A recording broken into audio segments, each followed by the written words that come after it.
आज कासवाडा दुर्बाट हांगा एका घराक उजो लागिल्ल्यान घराचो लासून गोबोर जालो। ह्या घरात एक जॉयंट फॅमिली रावताली।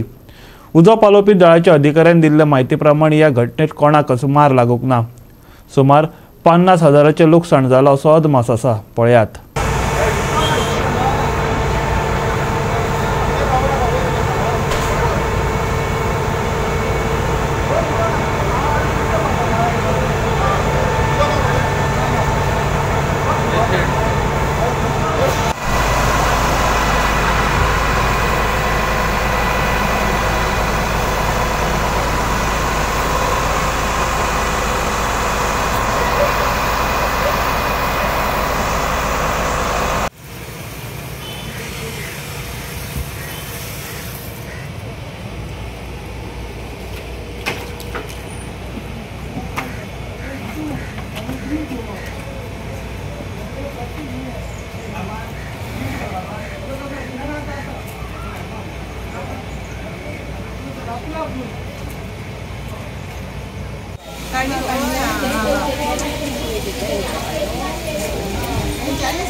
आज सकाळी फोंडा फायर स्टेशनाक एक फायर कॉल येले पणजे हेडक्वॉटरांतल्यान की कासवाडा दुर्बाट हांगा घराक उजो लागला। इमिजिएटली आमी फायर स्टेशनाचे 2 फायर टेंडर पॉयंटार येयले आनी उजो ऑलरेडी आमी एक्सटिंग्विश केल्लो आसा। नॉर्मली आमकां उजो एक वरभर आमकां 15-20 मिनटांनी उजो पावलेलो, पूण कुलींग करपा खातीर आमकां एक टोटल 45 मिनिट्स लागले। जे घर आसा तें पांडू गोविंद नायक हेजे नांवार पंचायतीन रजिस्टर आहा आनी ताजे चले हांगा जॉयंट फॅमिली रावता हांगा रुमांनी सत्यवान पी नायक, गोविंद पी नायक आनी Damu P Naik. Cause of fire कितें कळ्ळां? कॉज ऑफ फायर सोर्सीस म्हणटा पुलीस जे हिसपान इन्वेस्टिगेट करता ते हिसपान जी नेबरिंग ते नेबर आसले ते म्हणटाले की कोणी तरी उजो घातला म्हणून तेंच्या फॅमिली मेंबर कोण तरी कितें, सो ती इन्वेस्टिगेशन पुलिसां कडल्यान चालू आसा। कितले लॉस एस्टिमेट जाला आतां? जवळपास तांकां लॉस एक तेंचे आतां सद्या कितें जाला भितरले वाशे हें जावन कमीत कमी जवळपास तांकां 50,000 वयर तांकां लॉस आसा। घरां लागला ना घर एकूच तो दामू नायक म्हणटा तो रावतालो, पण पार्टिशन आहा तांकां? पार्टिशन आहा तांकां। सो तुमी ते सायडीचे मातशें साल्व ऑलरेडी सेव्ड केला आमी सायडीक, कितें उदक स्प्रेड जावपाक दिवना। दिस एडजस्टन जी हावजीस तांकां अटॅच आसली तांकां सिलिंडर आशिल्ले भितर न्ही? सिलिंडर म्हटल्यार सिलिंडर भितर कांय नासलें। सिलिंडर सायडीची जी पब्लीक म्हणटा जी सायडीक एडजस्टन फॅमिली आसा ती म्हणटा सिलिंडर आयज ती गाडी येवपा कारणान ते सिलिंडर भायर काडून सगळ्या लोकांनी दवरलेले। सो मेजर कितें हें नाशिल्लें म्हणटा लॉस जाला अशें म्हणटा. ना मेजर लॉस अशें कांय ना पूण फक्त कितें आहा ती भितरले वाशे बी ओल्ड आसल्या कारणान तांकां फास्ट उजो धरून ते